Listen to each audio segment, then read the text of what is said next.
এখন থেকে মানুষকে আর আসতে হবে না। মানুষের দরকার মেটাবার জন্যে সরকার মানুষের দরজায় ছুটে যাবে। এই নিয়ে একটা প্রকল্প এসেছিল বাজারে, যার নাম ছিল দুয়ারে সরকার। প্রত্যেক গ্রামে এসেছে, বাড়ি বাড়ি গেছে, স্কুলে, প্রাইমারি স্কুলে, অঞ্চলে, সব জায়গায় এসেছে। 540 বছর পরে এসে আমরা দেখতে পাচ্ছি সরকারের লোকজন আমাদের বাড়িতে ছুটে এসেছে। 540 বছর আগে দুয়ারে ভগবান, হরিনাম কৃষ্ণ নাম মোদের পারেরও সম্বল, অন্য কোনো নাম ইথে দিতে ধরে নাহি বল। মনে রাখবেন, মানুষ পয়সা দিয়ে অনেক বড় একটা বাড়ি তৈরি করতে পারে,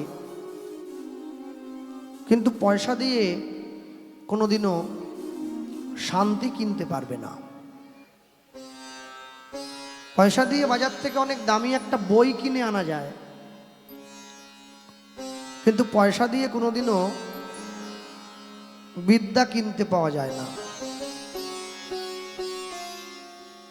পয়সা দিয়ে বাজার থেকে অনেক দামি দামি খাট পালঙ্ক কিনে এনে ঘর সাজিয়ে নেওয়া যায়, কিন্তু পয়সা দিয়ে কোনোদিনও ঘুম কিনতে পাওয়া যায় না। পয়সা দিয়ে ভালো ভালো সোনার গয়না কিনে গায়ে পরা যায়, কিন্তু পয়সা দিয়ে দেহের সৌন্দর্য কোনোদিন কিনতে পাওয়া যায় না। আর সবার শেষে গিয়ে বললেন, পয়সা দিয়ে ভালো ভালো কাপড় জামা কিনে পরে ভালো মানুষ সাজার অভিনয় করা যায়, মনুষ্যত্ব কোনোদিন কিনতে পাওয়া যায় না।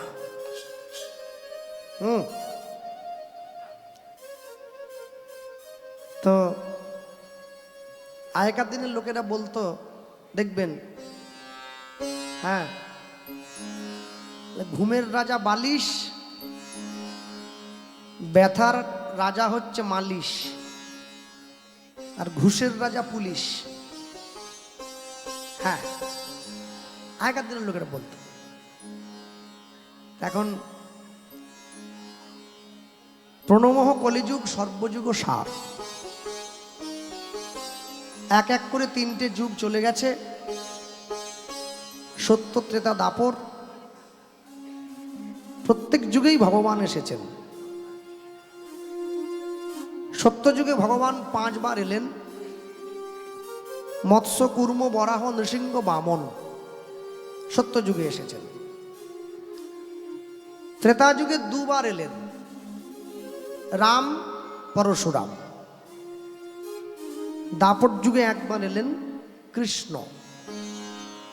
কলিযুগে 1 বার এসেছেন বুদ্ধ রূপে, আরেকবার আসবেন উড়িষ্যার সম্বলপুরে বিষ্ণুযশা ব্রাহ্মণের ঘরে কল্কি অবতার রূপে।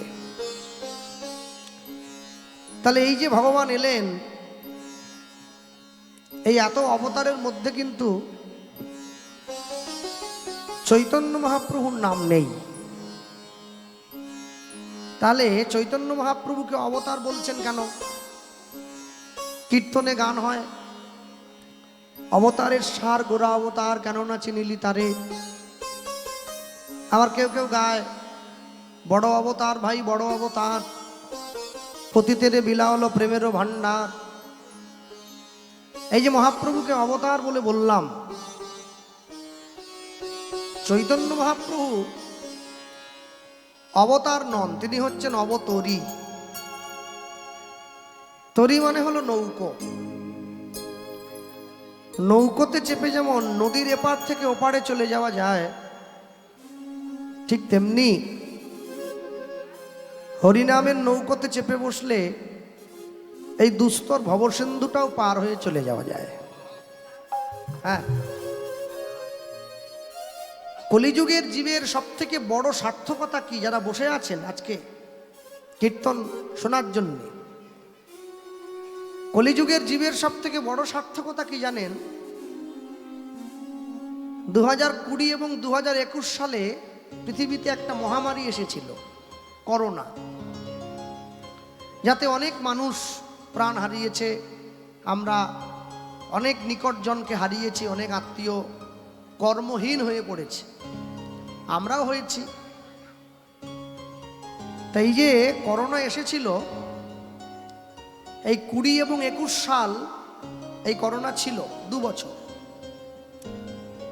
কিন্তু যখন করোনা চলে গেল, মানুষ যখন সুস্থ হলো, পুনরায় ভারতবর্ষের মানুষ, গোটা বিশ্ববাসী আবার যখন নিজেদের স্বাচ্ছন্দ্যপূর্ণ জীবনের পথে আবার পদার্পণ করল, এই সময় সরকারের উপর মহলের লোকজন তারা একটা সিদ্ধান্ত নিয়েছিল। কি সিদ্ধান্ত সবাই জানেন আপনারা? যে এতদিন পর্যন্ত মানুষ নিজের দরকার মেটাবার জন্যে সরকারের কাছে ছুটে এসেছে, এখন থেকে মানুষকে আর আসতে হবে না। মানুষের দরকার মেটাবার জন্যে সরকার মানুষের দরজায় ছুটে যাবে। এই নিয়ে একটা প্রকল্প এসেছিল বাজারে, যার নাম ছিল দুয়ারে সরকার। প্রত্যেক গ্রামে এসেছে, বাড়ি বাড়ি গেছে, স্কুলে, প্রাইমারি স্কুলে, অঞ্চলে, সব জায়গায় এসেছে। 540 বছর পরে এসে আমরা দেখতে পাচ্ছি সরকারের লোকজন আমাদের বাড়িতে ছুটে এসেছে। 540 বছর আগে দুয়ারে ভগবান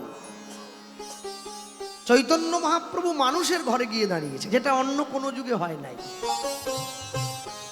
শুধুমাত্র কলিযুগের জীবের এটাই সার্থকতা, এর জন্যই কলিযুগকে প্রণাম করা হচ্ছে। প্রণমঃ কলিযুগ। যত যত যুগ গেছে, সমস্ত যুগে ভক্ত ভগবানের কাছে ছুটে গেছে, মানুষ সরকারের কাছে গেছে।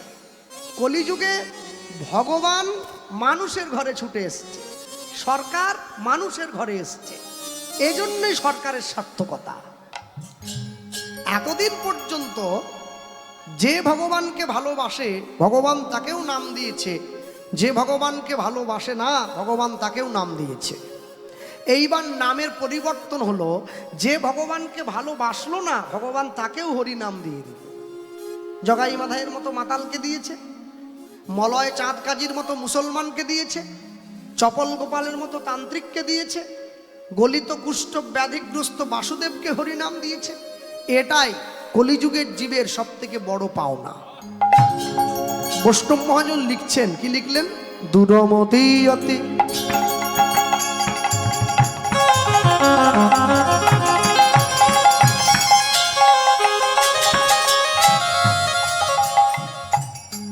দূরমতি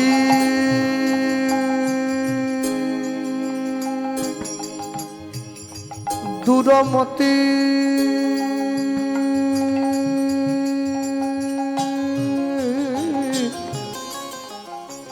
দূরমতি দূরমতি জ্যোতি দূরমতি মতি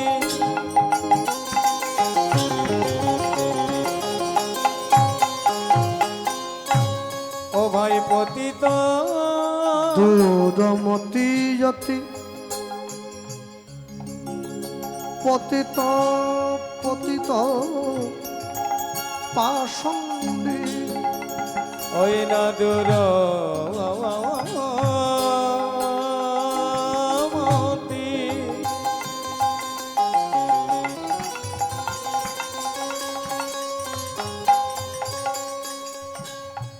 ও ভাই পতিত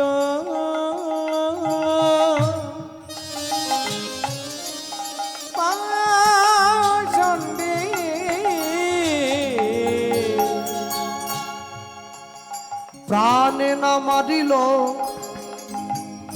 প্রাণে না মারিল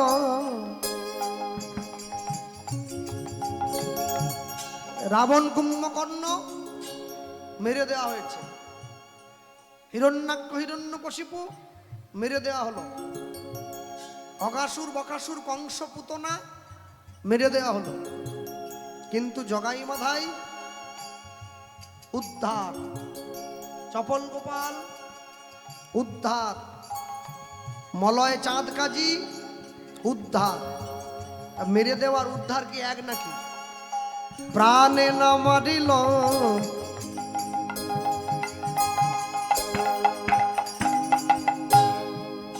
প্রাণে না মারিল কারে ওই না দুরামতি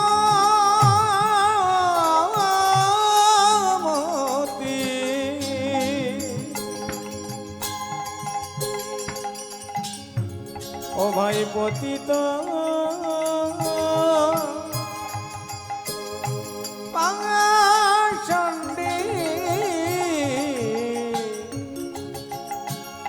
প্রাণে না মারিল প্রাণে না মারিল প্রাণে না মারিল কারে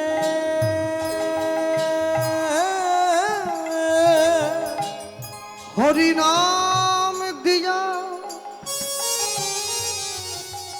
জীবের হৃদয় শোধিল, যাচি গিয়া সবার ঘরে ঘরে। দেখো হরি নাম দিয়া হরি নাম দিয়া জীবের হৃদয় দিল, যাচি গিয়া সবার ঘরে ঘরে। হরি নাম দিয়া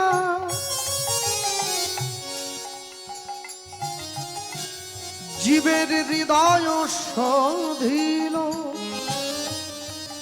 যাচি গিয়া সবার ঘরে ঘরে। দেখো হরি নাম দিয়া জীবের হৃদয় দিল,